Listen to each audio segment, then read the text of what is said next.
آپ سے درخواست ہے کہ اس ویڈیو کو لائک ضرور کریں۔ حج سے پہلے حاجیوں کے لیے یہ ویڈیو دیکھنا بہت ضروری ہے۔ اس ویڈیو میں ہم حج کی قسمیں بتائیں گے کہ حج کی کل کتنی قسمیں ہیں اور کس قسم میں قربانی واجب ہے اور حج کی کون سی قسم میں قربانی واجب نہیں ہے اور کون سا حج کرنا افضل ہے اور انڈیا اور پاکستان سے جانے والے حاجی کون سا حج کرتے ہیں، پوری ڈیٹیل اس ویڈیو میں ہم آپ کو بتائیں گے۔ اسے آخر تک ضرور دیکھیے، ویڈیو کو لائک کر دیجئے اور اگر چینل پر نئے ہیں تو چینل کو ضرور سبسکرائب کر لیجئے۔ دوستوں، حج کی کل 3 قسمیں ہیں: حج افراد، حج تمتع اور حج قران۔ حج افراد کس کو کہتے ہیں؟ حج افراد یعنی تنہا حج کا احرام باندھنا۔ حج کے دنوں میں صرف حج کو ادا کرنے کے لیے، حج کی ادائیگی کے لیے احرام باندھنا اور عمرہ نہ کرنا، اس میں قربانی واجب نہیں ہے۔ حج تمتع کس کو کہتے ہیں؟ حج تمتع ایک ہی سفر میں پہلے عمرے کا احرام باندھے،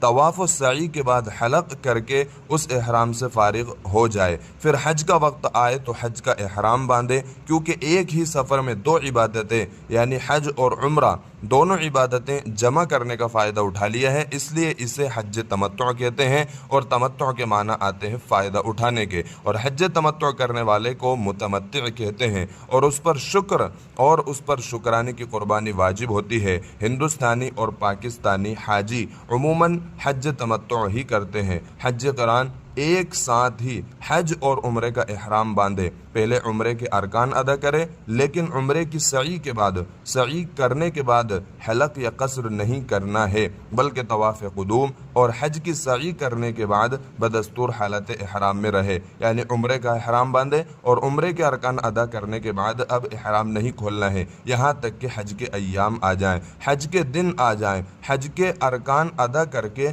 حلق یا قصر کروائے اور احرام سے فارغ ہو۔ حج قران کرنے والے کو بھی قربانی واجب ہوتی ہے، چونکہ اس میں ایک ہی سفر میں ایک ہی احرام میں حج اور عمرے کو جمع کرنا ہے، اس لیے اسے قران کہتے ہیں، اور جو شخص یہ حج کرے اسے قارن کہتے ہیں۔ تو حج افراد میں قربانی نہیں ہوتی ہے، صرف حج کا احرام باندھا جاتا ہے، اور حج تمتع اور حج قران میں دونوں یعنی عمرے اور حج کے لیے احرام باندھا جاتا ہے، لیکن تمتع اور قران میں یہ فرق ہے کہ تمتع میں احرام عمرے کا جو باندھا جاتا ہے وہ چھوڑ دیا جاتا ہے، اور جیسے ہی حج کے دن آتے ہیں تو واپس سے مکے سے احرام باندھ لیا جاتا ہے اور حج ادا کر لیا جاتا ہے، قربانی ادا کر لی جاتی ہے اور طواف زیارت کے بعد پھر حج حلال ہو جاتا ہے۔ لیکن حج قران میں عمرے کے احرام باندھنے کے بعد وہ احرام کو نہیں کھولے گا، بلکہ حج کے ایام کا انتظار کرے گا، اور حج کے ایام آنے کے بعد پھر اسی احرام میں حج کے ارکان ادا کرے گا اور پھر طواف زیارت کر کے وہ بھی حلال ہو جائے گا۔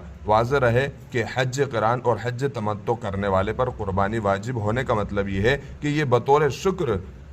یہ حج کی قربانی ہے اور حج افراد میں قربانی نہیں ہے۔ آپ سے درخواست ہے کہ اس ویڈیو کو لائک کرنے کے ساتھ ساتھ اپنے دوستوں کے ساتھ بھی ضرور شیئر کریں۔ حج اور عمرے سے متعلق ایسی ہی اور ویڈیوز پانے کے لیے ہمارے چینل کو ضرور سبسکرائب کریں۔